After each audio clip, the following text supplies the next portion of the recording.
the shirt that I wore 20 days ago does not fit anymore. No. So that sucks. I'm not gonna beat myself up about it. I'm kind of learning because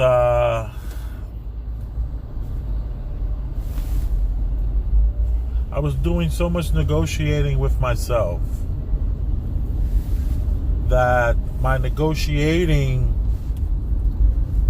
hindered my progress. So I kind of fell back a little bit. And that was, I didn't respect the 8 hours. I started to believe that no matter what I started to wonder, not believe, I didn't believe. I started to test. I tested out whether or not I could still eat whatever I wanted for a little longer period of time, like maybe 10 hours, and still put in the 16 hours of, I figured like, so let's say I would eat something. I would then negotiate with my brain, or at least I will negotiate with the thoughts that were constantly coming in, telling me, dude, you're fine. You got this figured out. What you can do is you can just fast for 16 hours. So just eat whatever you want. And as long as you put in that 16 hour, you should be fine. But, what happened, I realized, was that whenever my window would open, I would eat. And I wouldn't get hungry again in that 8-hour window. It'll be that 9th, 10th hour where I would get hungry, and I would eat around that 10th hour. So just those 2 hours alone, maybe instead of 16, I should have waited 18 hours. But the 16 hours started to become a little more difficult this last couple of days. I realized that I was eating around the 14th hour. So I can't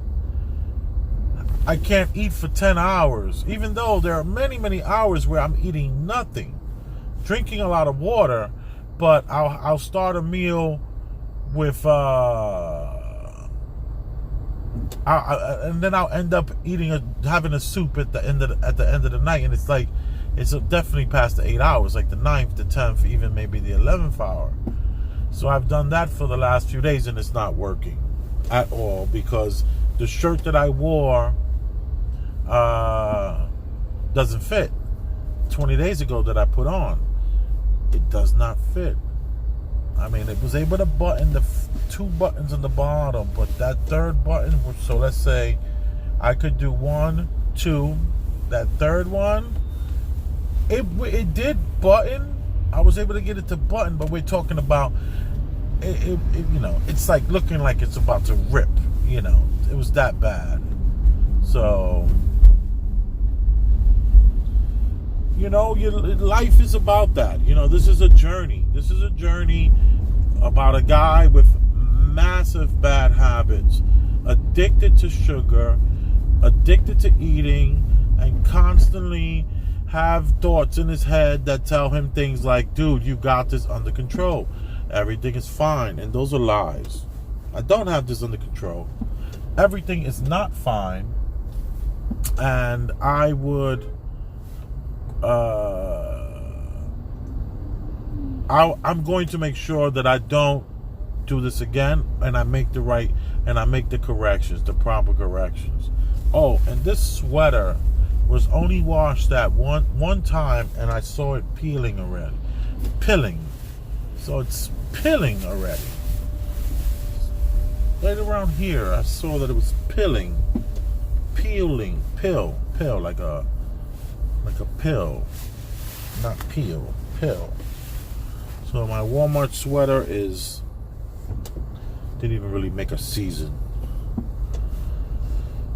Anyway, let me digress from the Walmart sweater. Old habits die hard. I was feeling really great a few months ago. or a month ago, and now a lot of this was because I was triggered by the Weekender being. I might as well tell the story.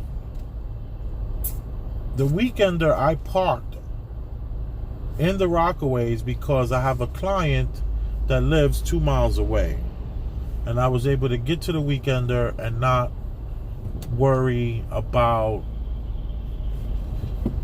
the traffic and all the people and all that kind of drama.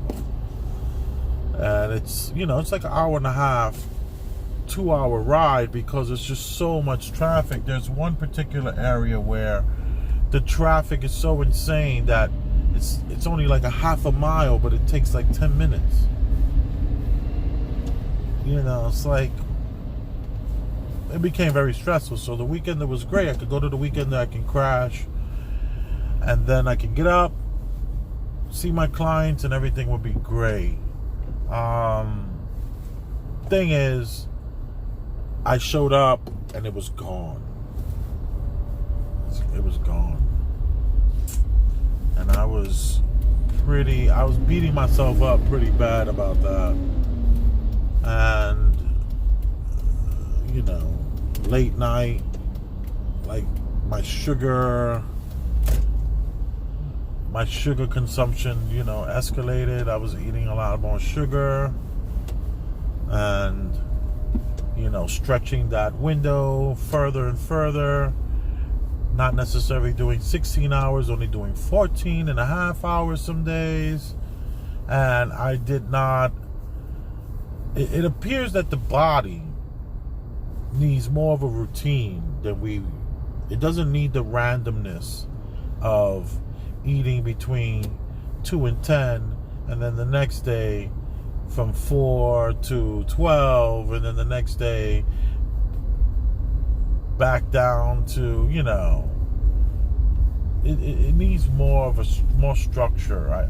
It appears that the body is going to respond best with a lot more structure, a lot more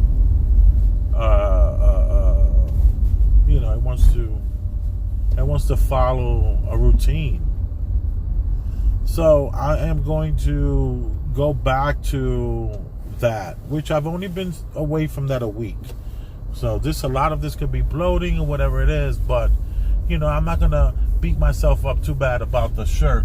I'm not gonna get in my head about the shirt. Now, fitting, it didn't fit. No big deal. LJ even mentioned that I was laughing when I was trying on I tried on the shirt and I was like, look, this shirt doesn't fit. And then I went in the closet, and with the suit was the shirt that I wore with the suit. So I put that and I buttoned it, and it was like the buttons were like, and she's like, you're taking this so well. So she was really pleased with the way I was taking this. See, I never knew that.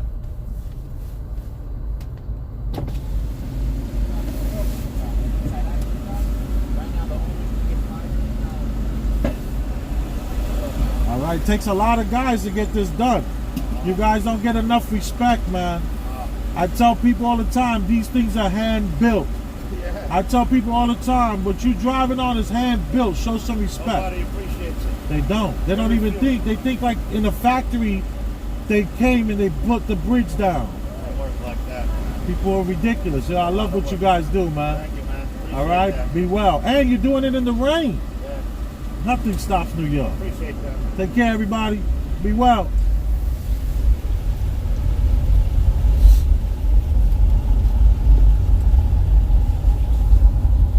They're laying concrete down in the rain, and they're covering it with these tarps.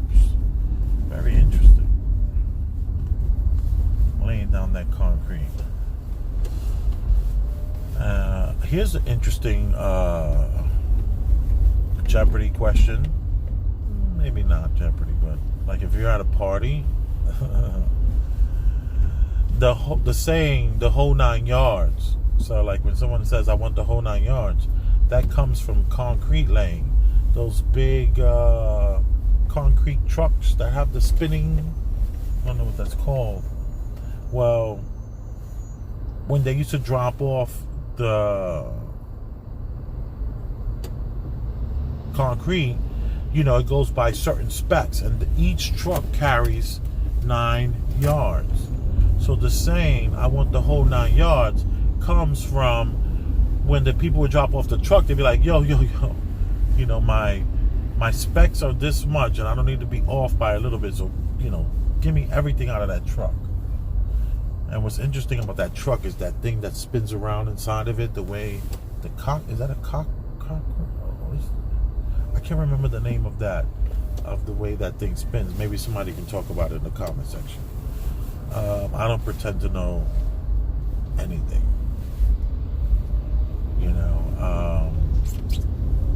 yeah, but a lot of people don't know that these roads, the barriers, everything is built on site, handmade.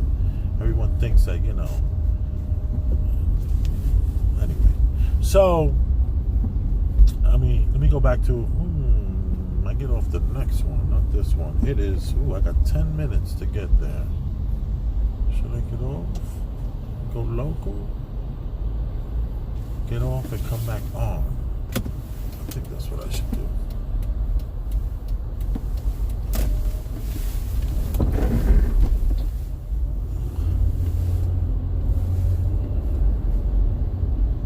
I'm picking up the children today, because I promised LJ that, I don't want my children in after school anymore. I don't like after school. It's 2 hours, and it had nothing to do with the money. We're talking like they wanted $3,000 for those 2 hours, and that looks pretty empty right there. Nah, I don't want to take a chance and get pulled over. So I was like, I don't want my children in after school anymore. I don't like those kids in after school. They're not what I'm looking for. It's one thing you got your kids around, these other students that are watching TV, that have cell phones, that have tablets. Even though my children have tablets, but we're really on top of what they're watching. Not as much as I would like, actually. I think we could do better when it comes to that, but they're only allowed to use their tablets. I'm thinking like 5 hours a week, so we're really monitoring them. And then we have no TV in the house, and then, we're not playing any of the radio. We're playing music, but not anything that's going to be pumping in like what the kids should be playing with or how you should be thinking, and definitely not any news, because New York is so safe right now. This is 2019, where New York is like amazingly safe. You have nothing to worry about. You walk down the streets, women walk down the streets in the middle of the night, 4 o'clock in the morning, and they're fine.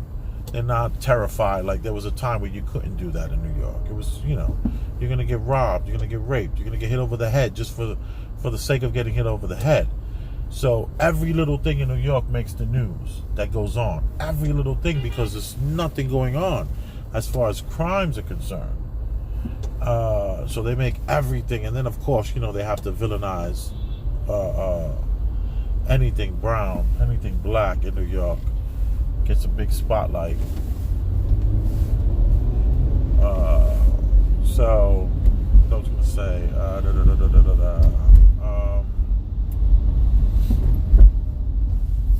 I'm getting distracted because it's just so much traffic, and these new buildings that are coming up.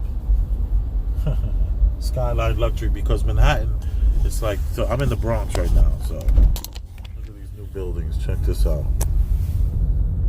That's the new buildings in the Bronx. You can look around this whole Bronx. There's nothing. Oh, look, there's a few things over there. Those are the Taino Towers in Manhattan, those 4 buildings. And then this one here. So this is Manhattan, and now the Bronx has what's going to be like terrace, and they're going to have some spots with amenities. This is the new hotel that opened up over here. Another hotel over there. So the Bronx is being gentrified big time.